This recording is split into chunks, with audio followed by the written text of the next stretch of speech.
Mi nombre es Omar Martínez, soy el profesor o la persona catedrática que les va a dar la clase a ustedes de tratados y negocios internacionales. Soy docente,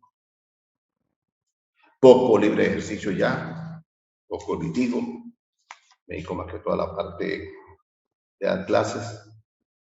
He sido profesor de posgrado en la Universidad Católica, he sido conferencista y profesor de la Universidad Libre de Colombia, he dado clases para la Universidad Autónoma de México, he estado dando clases también en la Universidad de Honduras, he estado dando algunas clases también en conferencias en la Universidad de Sevilla y tengo, aparte de eso, soy especializaciones en Derecho Penal de la Universidad de Madrid, especialista en Derecho Procesal General de la Universidad Libre de Colombia, maestrante en Penal, en Criminología, de igual manera un doctor en Ciencias Jurídicas de la Universidad de Brenda de California y doctor en Derecho Procesal, doctorando en Derecho Procesal de la Universidad de Salamanca de España.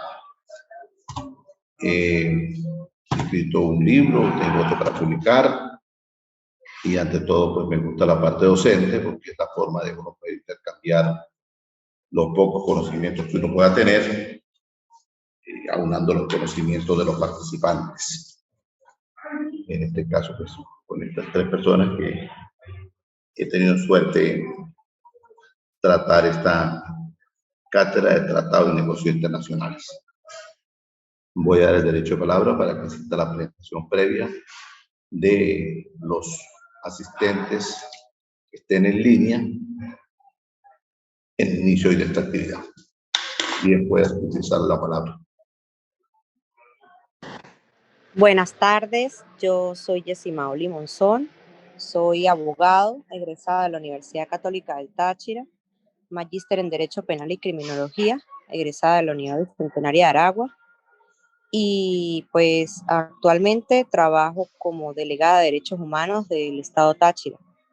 Mi trabajo es específicamente en el CPO, el Centro Penitenciario de Occidente, ubicado en Santana. Y pues estoy cursando el doctorado aquí en Derecho y Relaciones Internacionales.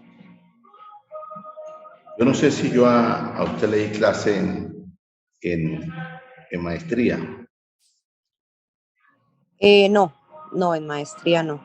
No nos vimos en maestría. Diga usted, gracias a Dios, usted no me dio clase.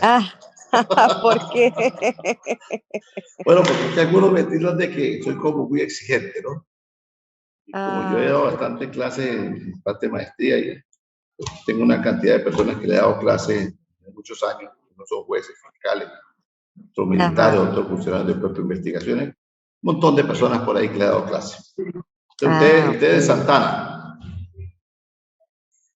No, yo soy de San Cristóbal. Entonces tiene que ir constantemente a Santana. Tengo que viajar 2 veces al mes para hacer las respectivas inspecciones a los penales y entrevistas a los privados de libertad.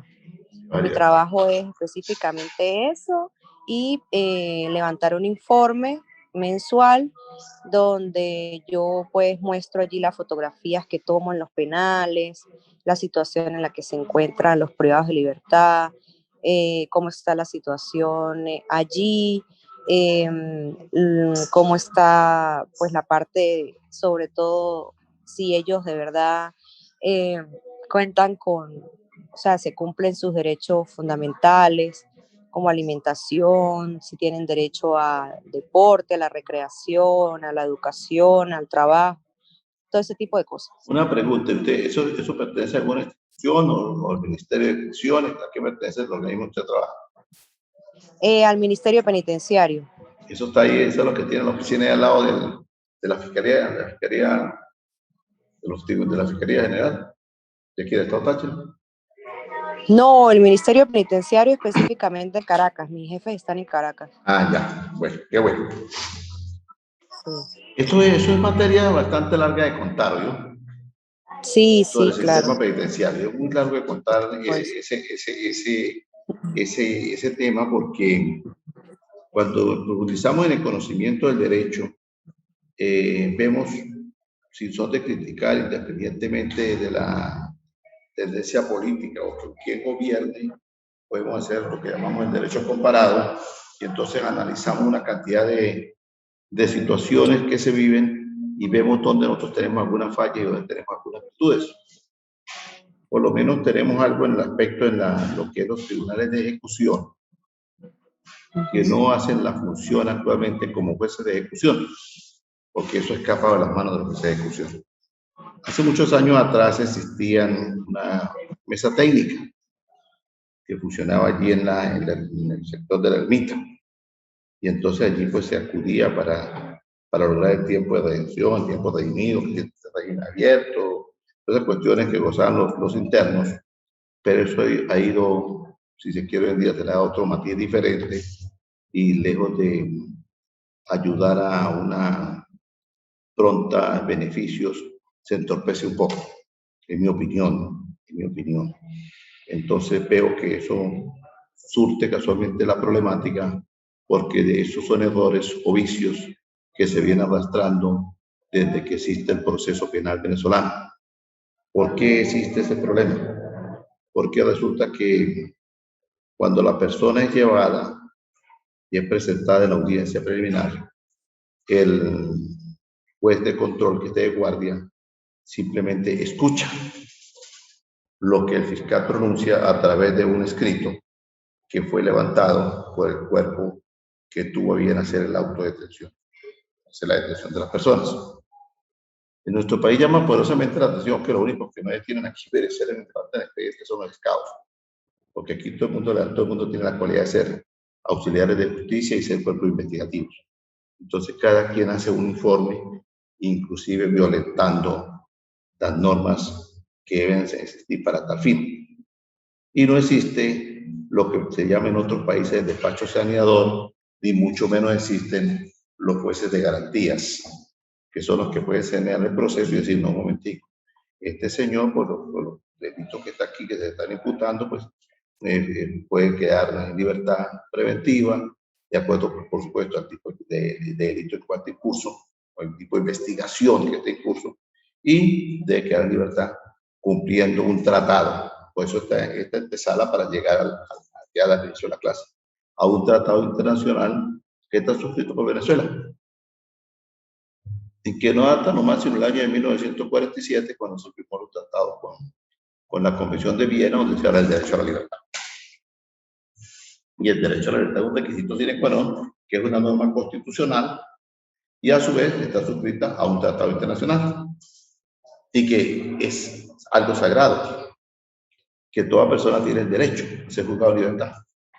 Sin embargo, pues, no sé, yo sé por qué, pero me abstengo muchas veces de esos comentarios porque desgraciadamente no existen, vamos a decirlo sinceramente, un juez de saneamiento procesal, ni mucho menos un juez de garantía que haga aquello funcionar. Y entonces allí se presenta un problema, que es un hacinamiento total que existe en los centros penitenciarios, que es producto de la actitud asumida por los que tienen en sus manos administrar la justicia e investigar los delitos. Entonces, el mismo Estado como tal, sin querer queriendo, diría el Chapulín Colorado, se convierte en un cómplice de estos hacinamientos, porque resulta que los jueces no cumplen sus funciones como juez de control, de controlar lo que debe ser el proceso, y los fiscales no cumplen la función de investigar y la investigación como es dirigirla, porque resulta que ellos no les interesa sino solamente a ceñirse a las actas policiales que están allí. Y llama poderosamente la atención una cantidad de delitos que hoy en día están de moda y que le colocan a la persona que si asociación para delinquir, resulta que tiene una sola persona. Resistencia de la autoridad, resulta que llegaron a la casa y se llevaron a la casa. La resistencia de la autoridad no sabemos si fue en la puerta adentro, que no se cayeron a la puerta adentro, pero eso nadie lo vio, le tipifica ese delito. Y asociación para delinquir está detenido a la persona. Cuando vamos a la norma de la ley contra la delincuencia organizada, se establece lo que es una asociación para delinquir. Y entonces allí, en el acta policial, coloca una cantidad de delitos. En el robo de vehículos automotores hay una ley que regula el robo de vehículos. o hurto de vehículos. Y entonces le colocan robo de vehículos según el artículo tal y tal, y robo agravado según el Código Penal tal y tal. Entonces la persona está siendo juzgada por dos tipos de delitos, cuando el único delito que cometió es uno solo: robo agravado. Robo de vehículos. No cometió nunca el robo agravado. ¿Por qué? Porque la ley es muy clara. Hay una ley que regula todo lo que guarda relación con los robos o hurtos de vehículos. Entonces, colocar el robo agravado a una persona es imputarla 2 veces por el mismo delito. Y eso pasa. Y eso continúa pasando. Y desgraciadamente, pues, en los tribunales nadie hace el despacho saneador, nadie hace las garantías procesales, y entonces las personas son detenidas y cada día hay detenidos y detenidos y detenidos, y muchas veces los que tienen la función de ir a supervisar por parte del ministerio, por parte del ente que le corresponda, ve allí una cantidad de detenidos que no tienen razón de estar. Y los calabozos de los cuerpos de seguridad, que son las preventivas para detener allí una sola persona, por determinados momentos, por determinados días, se hace la investigación, y después de ir a un centro penitenciario que debe existir para tal fin, entonces se han convertido también en unos calabozos o en un centro de prisión que tienen personas ahí que tienen 1 o 2 años allí en un hacinamiento total. Y entonces ese tratado está suscrito por la República Bolivariana de Venezuela, antiguamente suscrito por la República de Venezuela, en el año 1947, la Convención de Viena, todavía está allí vigente y es de fiel cumplimiento, porque los tratados internacionales son supraconstitucionales, están por encima de la norma constitucional. Entonces, sin embargo, también el derecho a la libertad lo tenemos en la norma constitucional. La pregunta es, ¿cuándo se irá a solventar esto? Una vez que terminemos la clase, que va a ser muy corta hoy, yo les voy a dar 5 minutos a cada quien para que pueda hacer sus posiciones de motivos. Hice esta pequeña introducción para que ustedes comiencen a analizar y profundizar sobre lo que está escrito, lo que está firmado, lo que es de obligación constitucional, nacional e internacional de cumplir y lo cual no se cumple. Y eso genera un caos total. Hay un hacinamiento, hay una cantidad de personas detenidas muchas veces sin haber cometido el delito, muchas veces purgando penas que nunca lo cometieron, y hay una cantidad de fallas, pero fallas que están dentro del proceso penal venezolano. Y cuando nos ponemos a estudiar y nos ponemos a ver el procesal penal, vemos aquel famoso libro que nació por allá en 1998 y que la última reforma que tuvo fue en el mes de junio del año 2012. Ha sido, si se quiere, mutilado, le han ido quitando parte de sus extremidades, le han quitado parte de su cuerpo y prácticamente está quedando allí como un esqueleto, porque desgraciadamente pues, simplemente es un libro que está allí, donde no hay ningún eso. Nada de lo que está escrito allí, que la mayoría se cumple. Y tenemos un código penal que tiene un montón de años y que por el año 2000 lo iban a reformar, lo cual se quedó allí en el aparato y está metido en una gaveta y supuestamente lo van a sacar ahora para reformarlo nuevamente y actualizarlo. Pero ha habido tiempo para crear una cantidad de leyes que son paralelas al código y que tenemos un código allí que no existe. En nuestra legislación venezolana sucede eso. El Código Penal, donde establece las penas, ha sido también, si se quiere, mutilado, y ahora hay una cantidad de leyes por aquí afuera que tienen también penas, y entonces el código está allí, entonces algunos fiscales usan el código para aplicar una pena adicional a la otra pena, y pena, como dice la canción, y total que no se sabe qué pasa. En algunos países, como el caso de los hermanos de República de Ecuador, existe un código integral de procesal penal. ¿Por qué integral? Porque allí está aglutinado el código penal conjuntamente con el código procesal. Allí se estudia todo. En la hermana República del Ecuador, de Perú, existen los tribunales de ejecución que ejercen sus funciones donde están los recintos penitenciarios. Entonces, ese fue de control, un ejemplo, El Centro Penitenciario de Santana, pues tiene su sede en el municipio de Córdoba, allá en el Centro Penitenciario de Santana. Ese juez de control es el que lleva el estudio, el análisis de todos los que están allí detenidos, y es donde se van a tramitar ante ese señor los beneficios, la libertad, entonces hay que tramitar el beneficio del interno. Aquí en Venezuela, es triste tener que decir, hay internos que deberían estar por orden del tribunal en el Centro Penitenciario de Santana, y muchas veces el juez no sabe ni siquiera dónde está, porque de repente está por allá en la FENI, de repente está en Tocorón, de repente está en Yare, de repente está en San Juan de los Motos, de repente está por allá en El Dorado, de repente está en el Centro Penitenciario de San Cristóbal, de Mérida, o sea, no se sabe dónde está el preso. Otros están en Mandela, allá en la cárcel de Barinas, y entonces eso es una descomposición de lo que es el sistema nuestro acá en Venezuela.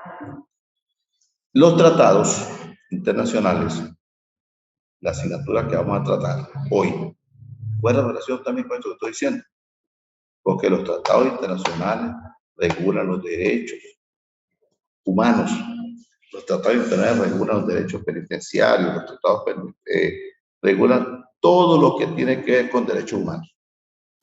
Los derechos humanos tienen una connotación hoy en día porque están vigentes. Y me llama poderosamente la atención que la legislación ecuatoriana tiene suscritos 28 tratados internacionales para garantizar los derechos de sus connacionales. Entonces, aquí nosotros pues tenemos fallas. Voy a hacer cómo hacer el plan de evaluación referente a los tratados y negocios internacionales, que es la asignatura que vamos a ver. Primero, en el día de hoy, según el organigrama, tenemos los conceptos de tratados internacionales, una clase sincrónica, está establecida para el día de ayer, para el día sábado 11, hoy es día 13, vamos a corregir aquí, quedó para el día 13. Habrá un intercambio de saberes, que es lo que estamos haciendo, una cantidad de cosas que ustedes como oyentes pues van a ir aglutinando, van a ir almacenando en su cerebro, en su CPU interno, o pueden ir tomando nota porque viene un trabajo. Ustedes deberán hacer sobre esto un escrito de definición de las relaciones del derecho internacional sobre el plan, la relación del derecho internacional que guarda relación con los tratados internacionales. Y esto es plasmarlo en un trabajo escrito que no puede ser inferior de 12 páginas, utilizando las normas APA. ¿Qué quiere decir eso? Tiene que tener su carátula, tiene que tener nombre del participante, nombre de la cátedra, número de cédula, nombre del tutor o del catedrático. Mi nombre es Omar Martínez, ya les dije a ustedes, y también tiene que especificar todo bien, tiene que ser un buen trabajo de un futuro doctor. Estudiar el doctorado es profundizar en el conocimiento, es profundizar en la academia, donde ustedes tengan la capacidad de discernir sobre una cantidad de temas que, independientemente de la situación política, social y económica que cada quien viva, y a expensas donde trabajemos o donde nos estemos adaptando, tenemos que ser críticos en su respectivo momento. Ser doctor en Derecho, o en Ciencias Jurídicas, o en Derechos y Relaciones Internacionales, quiere decir lo siguiente: tiene que tener la capacidad de discernir sobre determinado tema y tiene que dar conocimiento previo de lo que está hablando, y debe manejar criterios muy precisos y concisos e ir analizando e ir trayendo de otros países a cotación. Porque si usted no lo hace, lamentablemente entonces no puede tener aquel lineamiento de ser doctor en Derecho. Ni tampoco puede quedarse allí callado porque resulta que si critico o digo esto no le puede gustar a fulano, no le puede gustar a sultano. Señores, ustedes siguen en la academia. Y ser doctor es ser académico, es tener conocimientos propios, precisos y concisos y compartidos con muchos criterios académicos de determinados jurisconsultos que han escrito sobre esto. Entonces, prepárense para ser, hoy son doctorandos porque están estudiando, pero prepárense para ser mañana unos buenos doctores. Y yo humildemente ayudaré en ese desarrollo científico y académico de ustedes siempre y cuando ustedes se dejen ayudar y cumplan con sus funciones. ¿Cuáles son? Escuchar las clases y mandar los trabajos. Yo soy muy crítico y un poco severo en la asistencia a las clases. Yo no puedo entender cómo una persona no asiste a clases de plataforma y envía los trabajos. Yo evalúo la asistencia a clases por plataforma y me gusta dar las clases por plataforma. ¿Por qué? Porque eso de asincrónico, o sea, que me meto y veo el video ahí, eso a mí no me da ninguna razón. Y ya lo voy a explicar cómo evalúo yo. Entonces, concretemos. Esta charla que tenemos hoy deben de plasmarla en 12 páginas, utilizando las normas APA, y tendrá una ponderación de 20%. Y debe de enviarla el día 20/09 del 2021 a las 6 p.m. El día 20/09 del 2021 a las 6 p.m. La segunda clase va a ser asincrónica, o sea que no va a estar usted. Yo monto la clase y usted la van a ver por plataforma. Es la única clase que voy a dar asincrónica. El resto, todas las clases mías van a ser presenciales.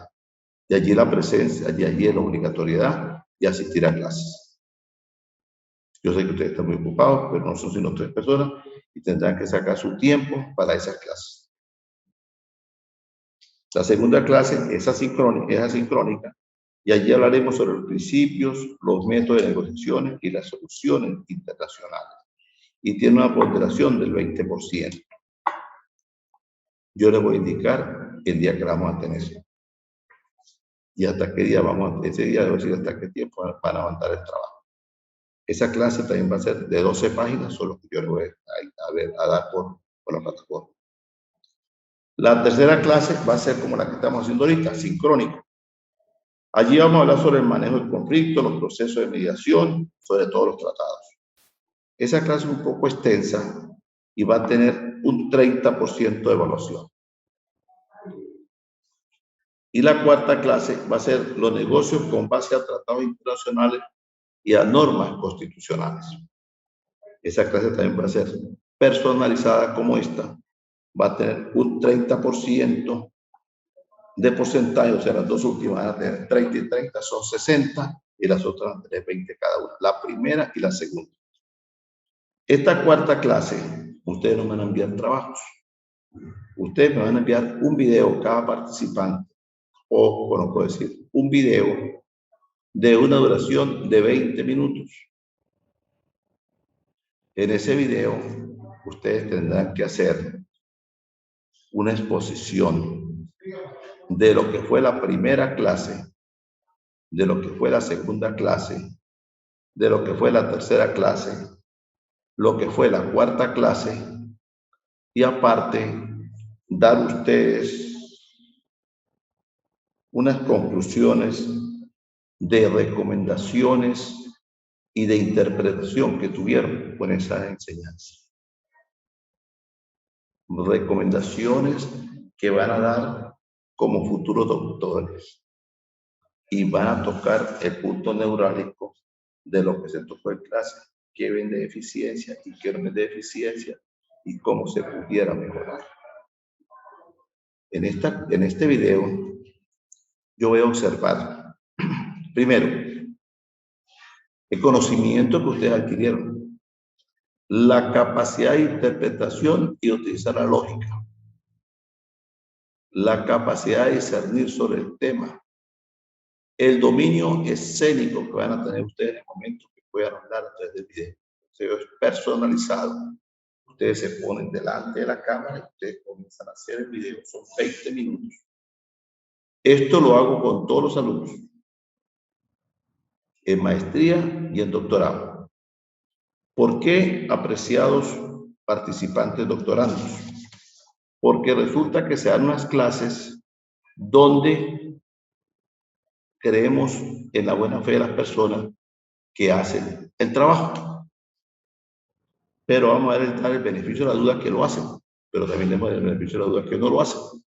Y entonces, por eso he hablado inicialmente que los 3 participantes a partir de la próxima clase, cuando sean en vivo, tienen que estar dentro de la plataforma, tienen que intervenir dentro de la plataforma porque acá la plataforma me indica quieren estar en clase. Y los que no tienen plataforma, lamentablemente, yo no les puedo evaluar como debe ser. Entonces, así va a ser la evaluación. La primera evaluación la estamos haciendo hoy, deben enviar el trabajo más tardar el día 20. Vamos a dar un chance hasta el día 22. El día 22 deben enviar ese trabajo del día de hoy, máximo 6 p.m. de la tarde.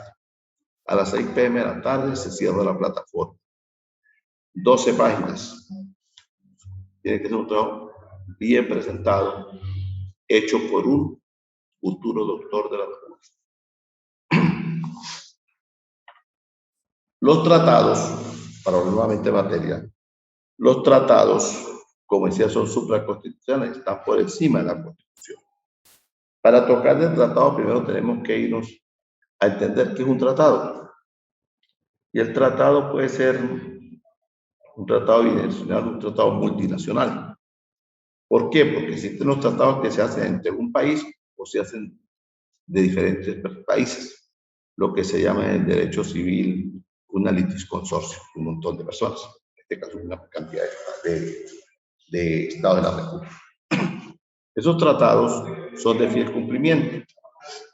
Todo tratado, como el proceso penal, como las negociaciones, como el derecho civil, todo eso se regula a través de las normas constitucionales. Y el tratado internacionales también tiene normas constitucionales. Existe el derecho constitucional interno y existe el derecho constitucional externo. El interno, hablamos del derecho que es nuestra constitución, en que está nuestro domicilio, nuestra casa, que es de fiel cumplimiento. Ahora vamos a ver si lo cumple o no lo cumple. Yo creo que la gran mayoría de las cosas aquí no se cumplen. Y el derecho internacional externo es el derecho internacional constitucional que regula a todos los países. En el año de 1940 y tanto, por allá, en San Francisco, California, se creó la comisión, se creó la Corte Internacional. Esa Corte Internacional, existen varias cortes. Existe la Corte Internacional de Derechos Humanos, que tiene su sede en San José de Costa Rica. Existe la Comisión, existe la Corte Internacional de la Penal, que tiene su sede en los Países Bajos, en La Haya, en Holanda. Y existe la Corte Internacional que tiene su sede en San Francisco, de creada, y que es la que regula los tratados internacionales, la Corte Internacional.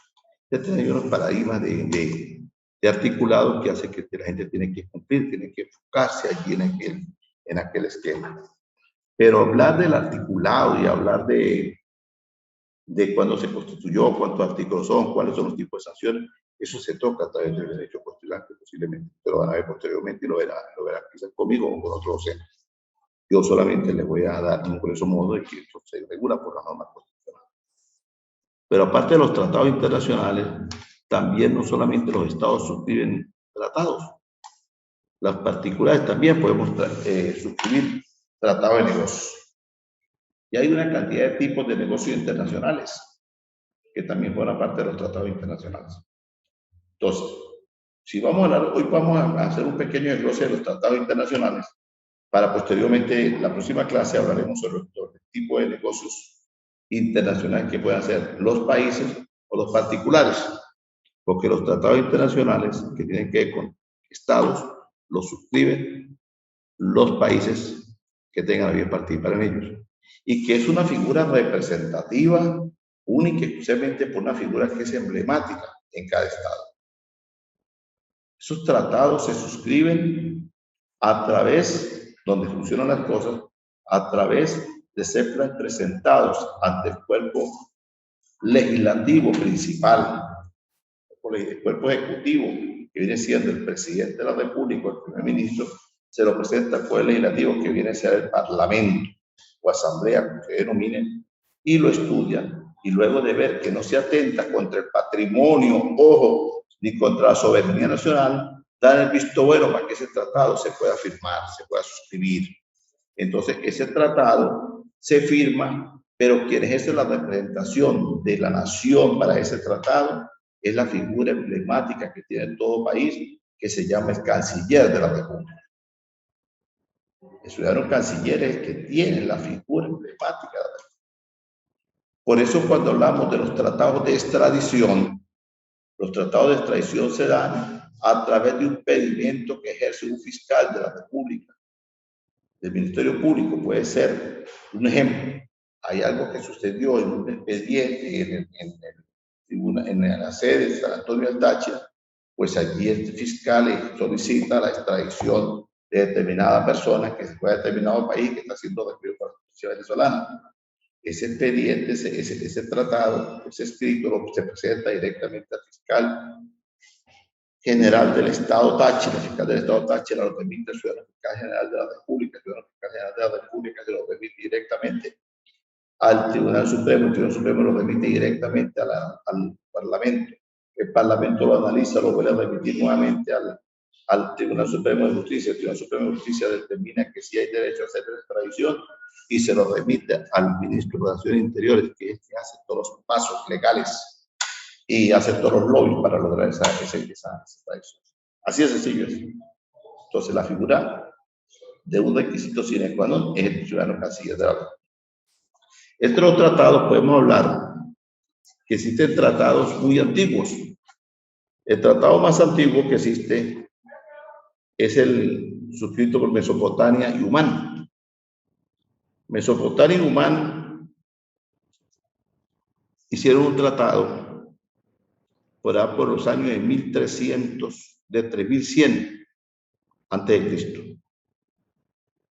Dicho tratado regulaba las fronteras y no permitía la violación de los espacios fronterizos.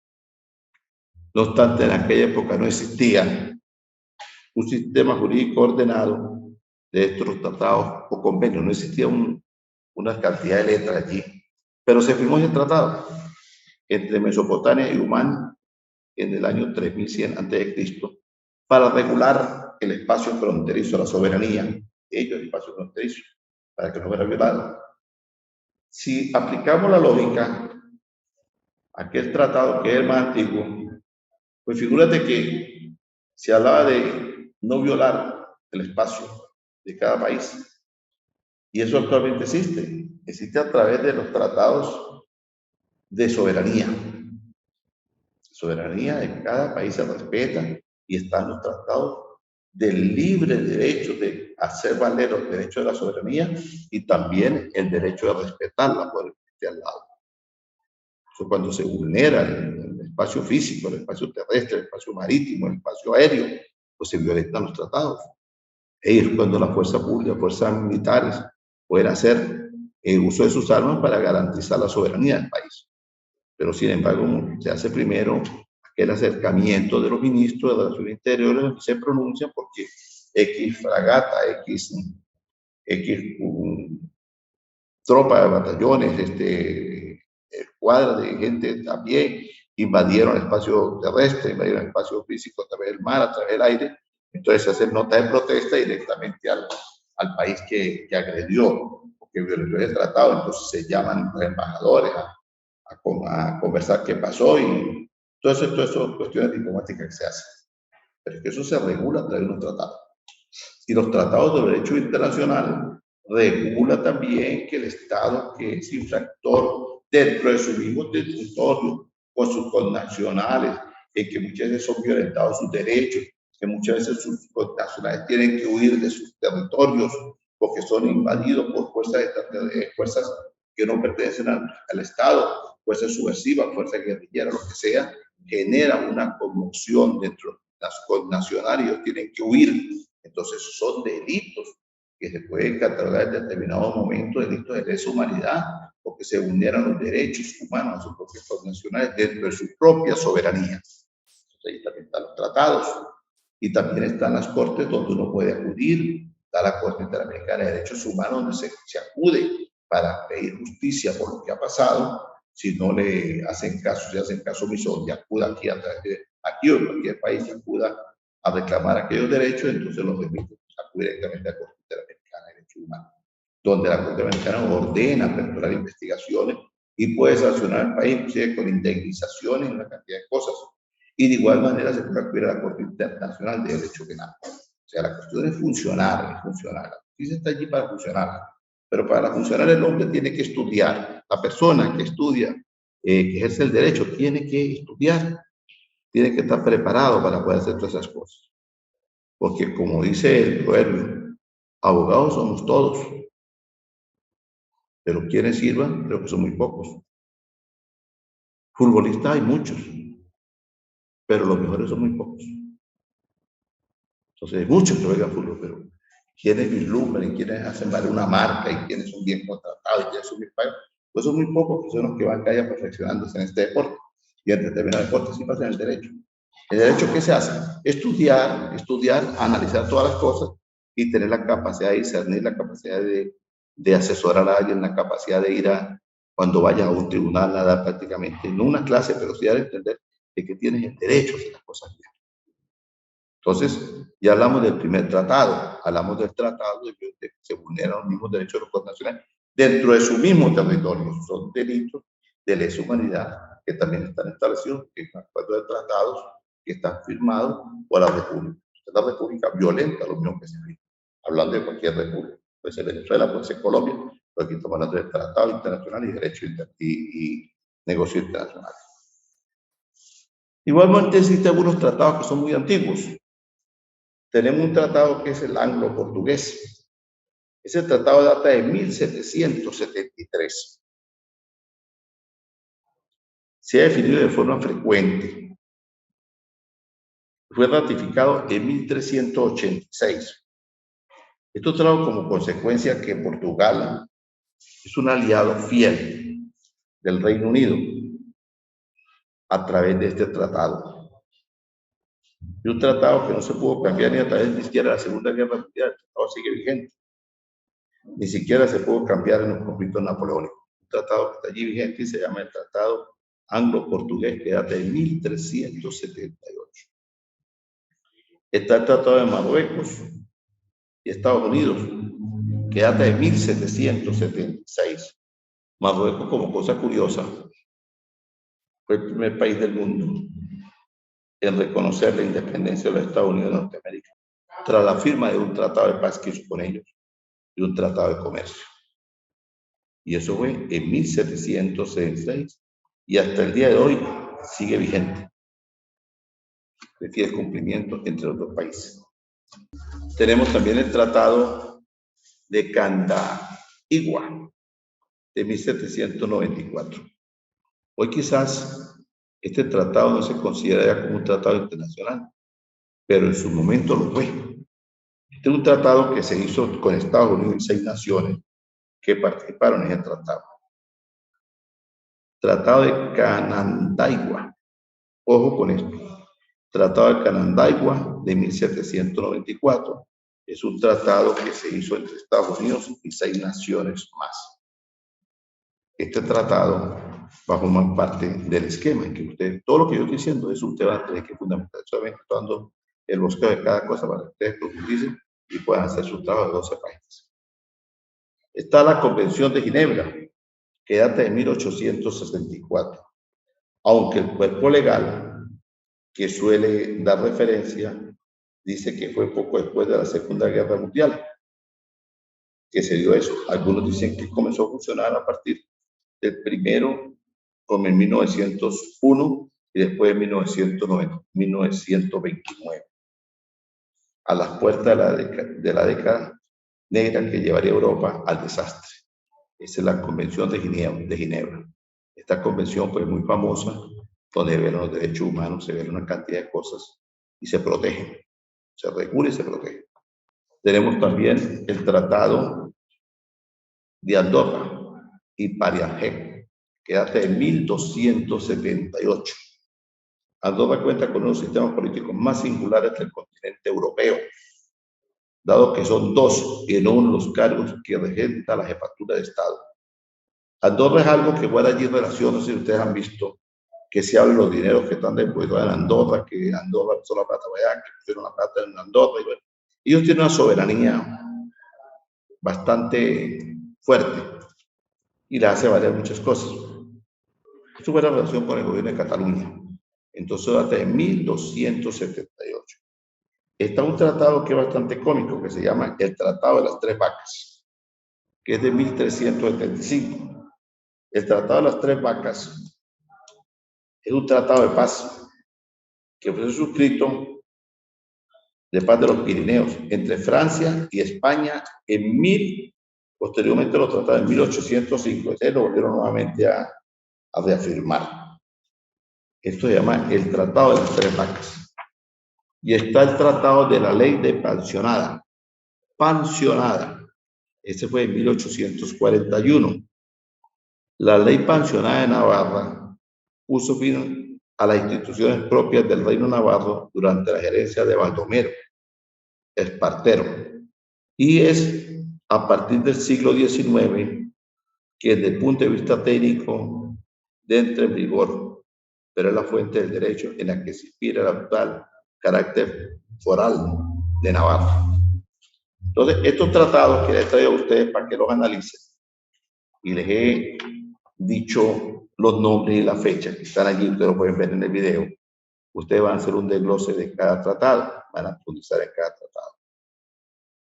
Y van a analizar un poquito sobre esto y van a colocar fechas de cuándo fueron fundadas y si todavía existen. El derecho internacional de los derechos humanos está regulado en la Carta de las Naciones Unidas, en la Carta Internacional de los Derechos Humanos, en la Declaración Universal de los Derechos Humanos, en el Pacto Internacional de los Derechos Económicos, Sociales y Culturales y en el Pacto Internacional de los Derechos Civiles y Políticos. Estamos hablando de derecho internacional de los derechos humanos. ¿Por qué le estoy diciendo esto? Porque estos derechos internacionales de derechos humanos forman parte del pacto de tratados internacionales. No se firma actualmente ningún tratado internacional donde no se deje a la luz pública el respeto de los derechos humanos. Es un requisito sine qua non que todo país vela por los derechos de sus connacionales. Estado que vulnere los derechos humanos de su connacional o de los residentes, independientemente de otros países, se pasa a denominar un Estado dictatorial. Y tarde que temprano será objeto de las respectivas sanciones establecidas en las instituciones internacionales de acuerdo a los tratados internacionales que se hayan firmado a través de diversos países del mundo y que tienen como tal regular esos derechos humanos. Dicho esto, voy a dar 5 minutos, puedo yo, a algunos de los participantes que quieran hacer uso de la palabra y tengan alguna duda, hay el derecho a palabra abierta. Pues sí, profesor, todo lo que usted está diciendo, pues tiene mucha razón. Yo considero que estos tratados son historia que nosotros tenemos que conocer para poder emitir opiniones y hacer un análisis sobre lo que cada uno contiene y sobre a lo que se refiere cada uno para poder después emitir una opinión más precisa sobre la situación pues actual del país.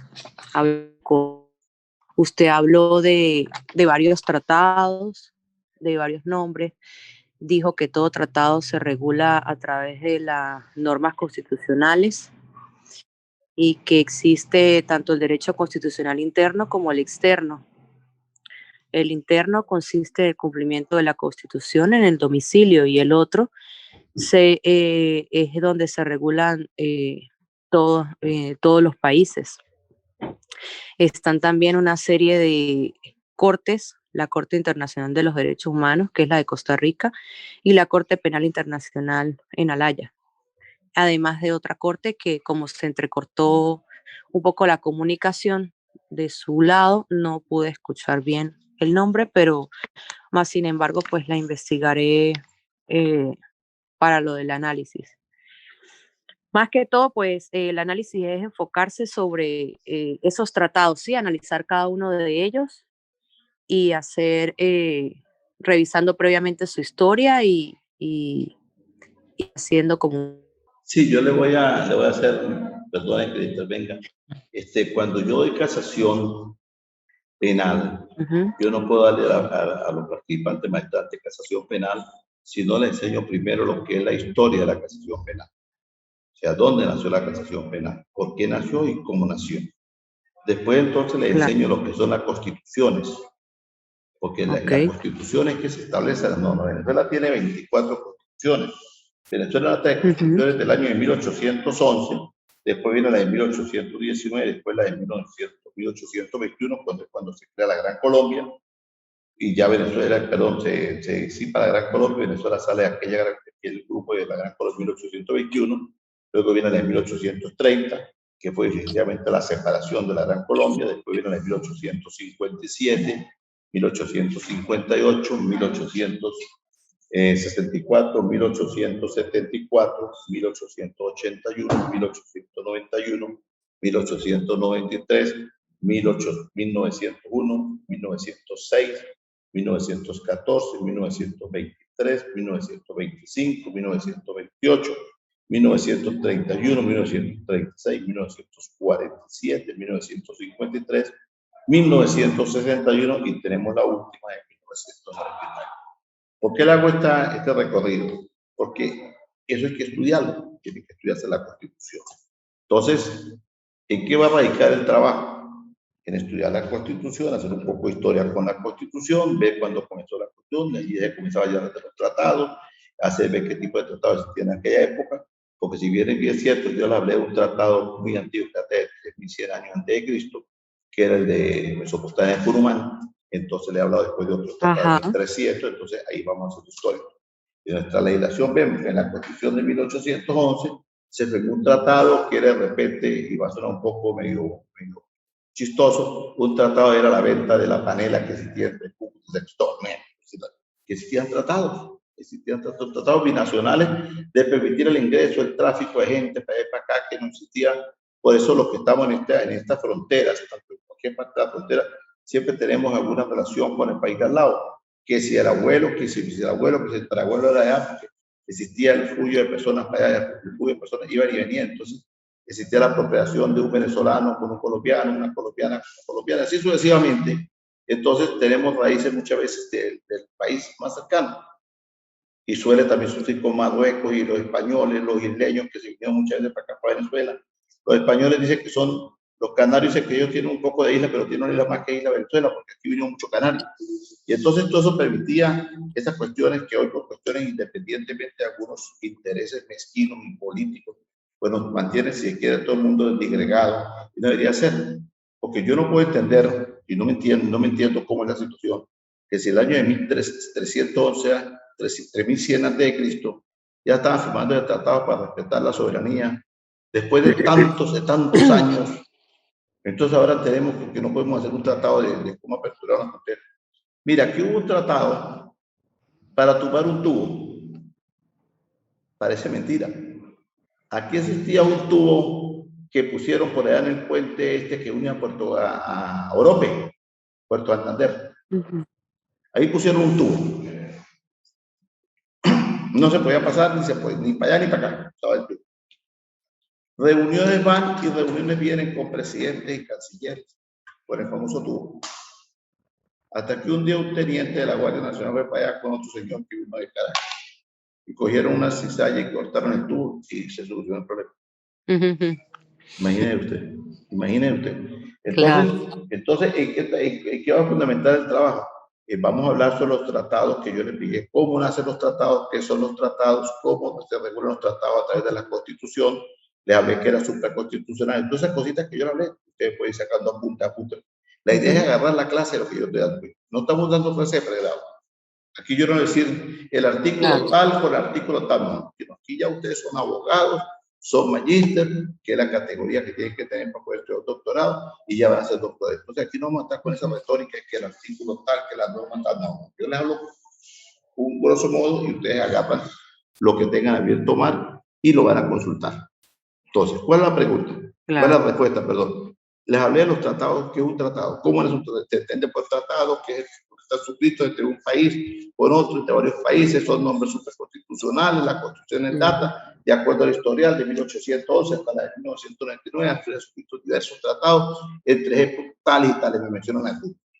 Existe también la Corte Internacional de Derechos Humanos, existe la Corte Interamericana Penal, existe también la Corte Internacional con sede en San Francisco, creada en 1947, que fue para regular los tratados internacionales como norma constitucional. Esto se regula a través de una constitución internacional y de una constitución nacional, la Carta Magna. Entonces, existen dos derechos constitucionales, el interno y el externo. El interno, que es el que regula fuera de nuestra frontera, y el externo, que está en la soberanía del espacio aéreo. Yo leí todas esas cosas. Eso les digo. Eso está regulado por tratados. Claro. Las líneas limítrofes fronterizas, ya sea fluviales o sean aéreas, eso está suscrito por tratados. Parece mentira. Eso está suscrito por tratados. Y en función de cada país velar por su soberanía. También hablé de que existen violaciones de los derechos humanos de los connacionales dentro de su mismo territorio donde se permite ingresos de personas que no son de las Fuerzas Armadas nuestras, sino que invaden. Puede ser una fuerza armada, puede ser una guerrilla, puede ser grupo paramilitar, lo que sea. Entonces, eso también se violenta el Estado de Derecho de las personas. Hay desplazamientos y eso está tipificado como delito de lesa humanidad. Eso está establecido en la norma. Hablé también sobre los sistemas penitenciarios, que también se vulneran los derechos y que son derechos de los detenidos, porque en la próxima clase lo va a hablar usted de los derechos de los prisioneros. Los prisioneros de guerra tienen derechos. Los presos tienen sus derechos. No puede estar una persona detenida donde la persona tiene un SIDA en estado terminal, tiene un cáncer en estado terminal o sufrió una ACV y entonces resulta que está parapléjico y está detenido. Sí. Pero entonces hay un vagabundo que no hace nada y entonces tiene un amigo humanitario y está en la casa. Si es que está en la casa, independientemente del partido político que sea, pero si es que está en la casa, si es que no anda por ahí paseando por otro lado y resulta que todo el mundo que está en la casa. Y el Juan Bimbas, palabra muy típica hace muchísimos años en Venezuela, el Juan Bimbas, pues está preso ahí en un estado parapléjico, ahí no puede ni siquiera ni comer, ni siquiera comer por otro medio. Entonces, los amanuenses se convierten, son los otros presos, dándole la comidita y lo bañan con una manguera y todo, porque que no está en estado vegetativo. ¿Y quién le da por esos derechos? Y va el abogado a buscar que le den un amigo humanitario y no se la pueden dar. Porque no tiene unos requisitos, porque todavía no está penado. Pero qué más pena tiene si Dios lo castigó y está ahí parapléjico en una camilla así que tiene cambio, tiene una colchoneta. Son violaciones de los derechos humanos. Y esos son firmados a través de los tratados. Entonces los tratados no es ir a hablar vocería por ahí y tomar whisky. No, tratados para cumplir. Es muy importante eso. Entonces hagan buen negocio sobre los tratados, hablan sobre los derechos que yo les planteé, la violación de los derechos humanos, enfóquese mucho sobre los derechos humanos y enfóquese mucho sobre estos tratados de historia que les he mencionado, que iba a quedar en el video. Bueno, ha sido un placer. Espero haber podido discernir un poco con ustedes. Para la próxima clase les voy a indicar cuándo va a ser y vamos a tener otro material de apoyo que le va a ser de mucha valía para ustedes. Espero que cumplan con sus funciones. Aquellos que no se conectaron, por favor, les agradezco que para la próxima clase, que va cuando sea personalizada, deben de estar en la cuestión. Y no sé si la amiga Jessie se dio cuenta que doy derecho a palabra cuando empiezo, doy derecho a palabra a mitad de la clase y doy derecho a palabra cuando termino. ¿Por qué? ¿Por qué pasa eso? ¿Por qué sucede eso? Para saber si está pendiente de la clase. Así mismito es, así mismito es. Y el video es para saber si hizo la clase. O sea, si no pasa la asignatura, ¿es culpa mía o es culpa de ustedes? No, de nosotros, claro. Total. Yo no tengo ningún interés en predicar a nadie con sus notas. No, al contrario. Mi interés es ayudar y no crear traumas que se van a ver mal con la asignatura. Pero también tienen la obligación de cumplir el día de la clase está presente por pantalla. Así de sencillo. Sí. Y para la próxima, los dos que no estuvieron presentes hoy, quiero ver en la próxima clase. Que tengan una feliz tarde. Gracias por su presencia. Se le agradece. Gracias, Feliz inicio claro. de semana. Que Dios le bendiga. Igualmente.